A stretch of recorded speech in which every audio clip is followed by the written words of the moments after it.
Hey, it's Brent from the Crypto Basic Podcast. Thanks for finding your way to our YouTube channel. What follows here is a clip from our Friday flagship episode. And what that is it's an episode that covers the news and goings on of the week. And we've kind of broken that down into individual segments now when we throw it up on YouTube. So if you like what you see, you can listen to the full episode wherever you get your podcasts. And the link is in the description below. And if you like the video format, make sure you subscribe to this YouTube channel and like the video. We would appreciate it. Coinbase and stablecoins, what's going on? Coinbase has gone ahead and created a stablecoin. They actually partnered with Circle. We covered this a while back. Circle was going to do something called, I think, Spectre or something like that. I can't remember. Centre, CENTRE. They were going to create a bunch of fiat stablecoins. I guess their first one, they went with Coinbase. Stablecoins, so hot right now. USDT, GUSD, everybody's coming out with their own stablecoin. But Coinbase and Circle are pretty big players here.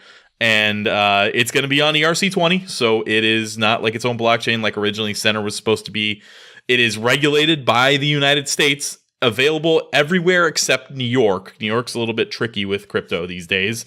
It's regulated. They're also tricky with DraftKings back in the day. Yeah, too. I'm sure there's a reason, like with the New York DA being like the more important one or whatever. I don't know, but they're tough. They also are regulated by FinCEN. I don't know. I should have looked up what that meant, but I didn't.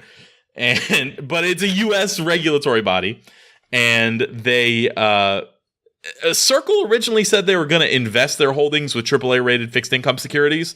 I cannot find anything that says that that's going to happen again. I just wanted to point out that on the original paper, it did say that they were going to do the stupid banking thing and start investing your money. But it's cool because it's AAA rated stuff, which is, if you've never seen The Big Short, go check it out. Their accounts are subject to regular reporting of the reserves. So it's yet another option that is strictly better than Tether. And it is open to everyone except New York in the U.S. I just wanted to interrupt real quick, Brent. This is quick information that I definitely didn't just Google. But FinCEN is the Financial Crimes Enforcement Network, which is a bureau of the United States Department of Treasury that collects and analyzes information about financial transactions in order to spot crimes, money laundering, terrorist financing, etc.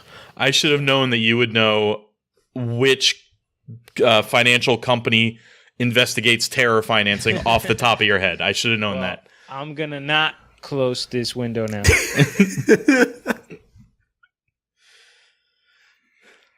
Was there any mention of possible ROI on these coins? Any interest savings rates? Any, if they're gonna bankify it, give us some staking rewards or something. I want to be clear that I don't think that they are doing this anymore. It was part of their original Q&A, and I wanted to point that out just in case it becomes a thing later. Right? You want to be able to say "I told you so"? Well, listen, it's an important piece of information. I couldn't find anything to say that it wasn't happening. There's also nothing that said it was happening in the most recent press release stuff. So this could be something of the past. This could be no longer in existence. If I can get confirmation one way or the other, I will. I'm assuming we will have confirmation because these are going to be regularly audited. So we'll see it. But in the meantime, we just know that might have been a thing. There is no interest or anything like that on your money. You have an ERC20 token for your US dollar assets. Hopefully, the other exchanges will start taking them if Coinbase has enough volume to make it not a problem, and we can get rid of this Tether situation. But why? What could be wrong with Tether? Funny you should ask, Alan. This is a new thing we're doing, guys. Just so anybody who's watching the video, this is what we do now because Mike has joined some kind of white power club or something. So he'll tell us all about that. But this is what he does now. That's a new segment coming. And to be fair, I was going to lump these two into one, but we're good.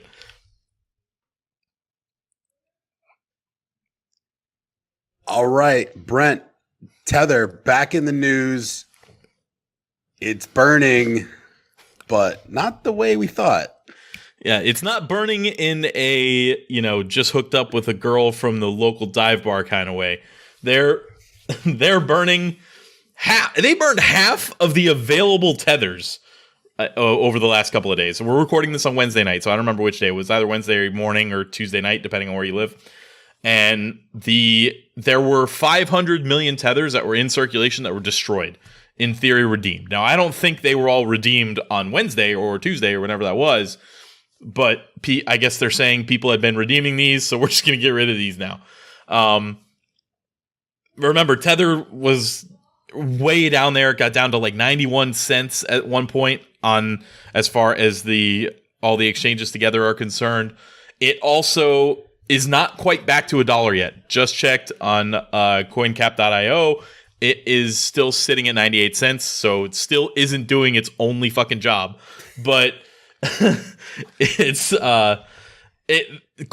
interestingly, I want to point out that coinfairvalue.com, which is a place that uses an algorithm to decide what the fair value price of a coin is based on like use case, what you can make as like a holder of the coin, et cetera, thinks it's 84 cents. And I was going to report that as a thing that was like, a knock on Tether that I haven't yet reported. We've reported so many knocks on Tether, I hadn't gotten to that one.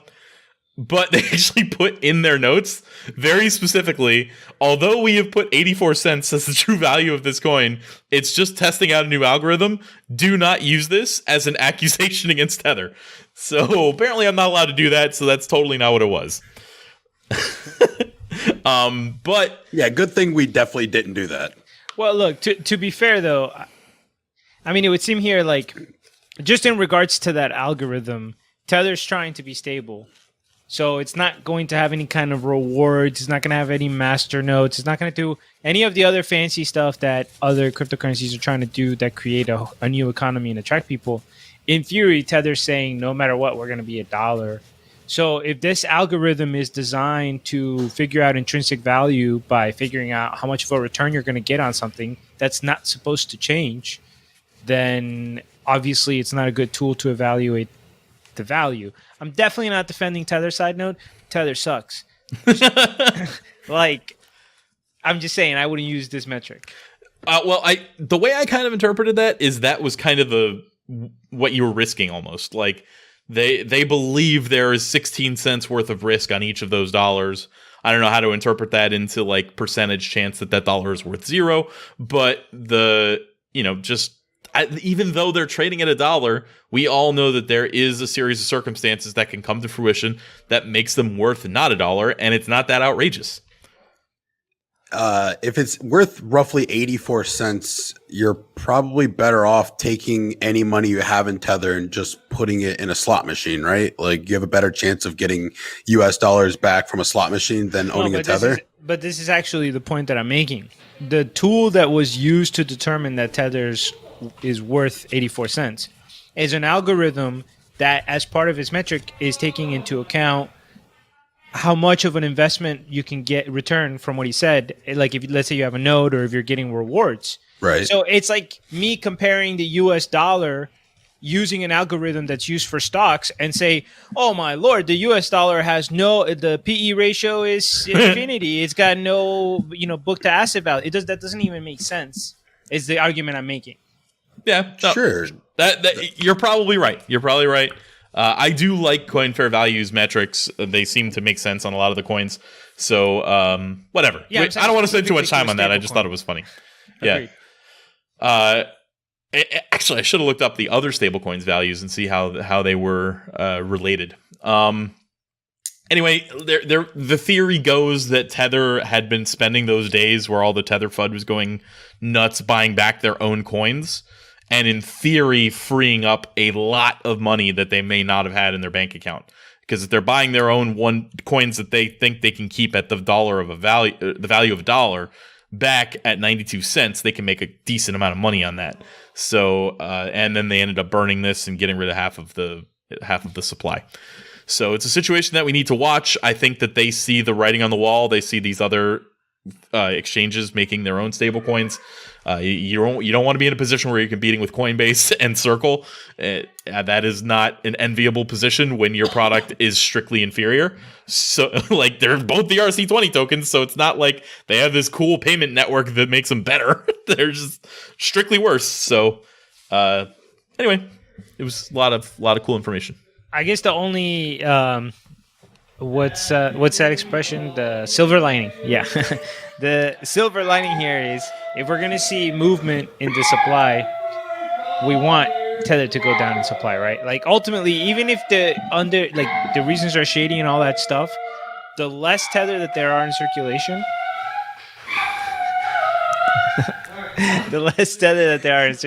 we're all laughing because my dog is singing in the background. Somebody decided it was time to sing "Happy Birthday" with my dog in the middle of the podcast. Okay. So. Hey. Whose birthday is it? Nobody's. He just does it. Happy birthday, nobody. Happy birthday, nobody. It's somebody's birthday. So happy birthday to all of you whose birthday it is today. Oh, actually, it's my brother's birthday today. It literally is. I'm so stupid. Yeah, it's nobody's birthday. Damn. Anyway, so silver lining here is that Tether's decreasing their supply, which is great. I would hate if we found out that they printed another 500 million. We're in a bear market. And they're like, "Hey, here's another 500 million Tether in circulation." Yes, I am appreciative that this is the direction they go. Maybe they get out of this yet. Maybe they fade off and manage to arbitrage their own coins enough to get out of this. Who knows? The ultimate scam. Yeah.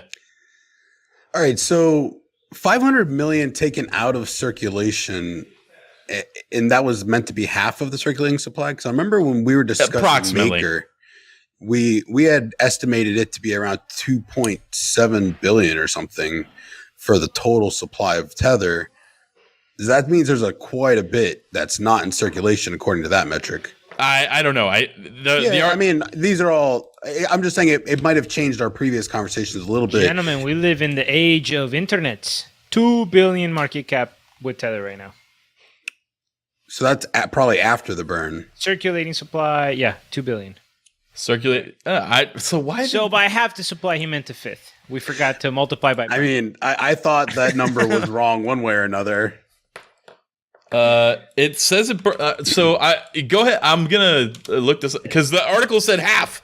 I fell for one of these articles. I didn't look. What I tell you about articles? Don't believe anything. From the Tether Treasury wallet, I guess. Like maybe there's like a wallet that only has the million they have not in circulation. Suddenly 500 million of those are no longer of the money there. They were getting ready to put into circulation. That's the money that they're like, hey, you know what? We're probably not going to need that. This shit is not going to make it out there, guys. I'm sorry. I hate to break it to you. You can go ahead and ship that back to the warehouse. All right. So I would like to retract my statement. There is no silver lining. Tether is just being Tether. Wow, that plummeted quickly. I was so excited about this story, and we just talked ourselves into not being happy about it. Hey, it's Brent again. Remember me from the beginning of the episode? I'm here to remind you that the Crypto Basic Podcast are not financial advisors. We're in fact idiots, and everything we are doing here is for your entertainment only. All investments have inherent risk. Please do your own research. Do not listen to us. And never invest more than you can afford to lose. Thanks for watching.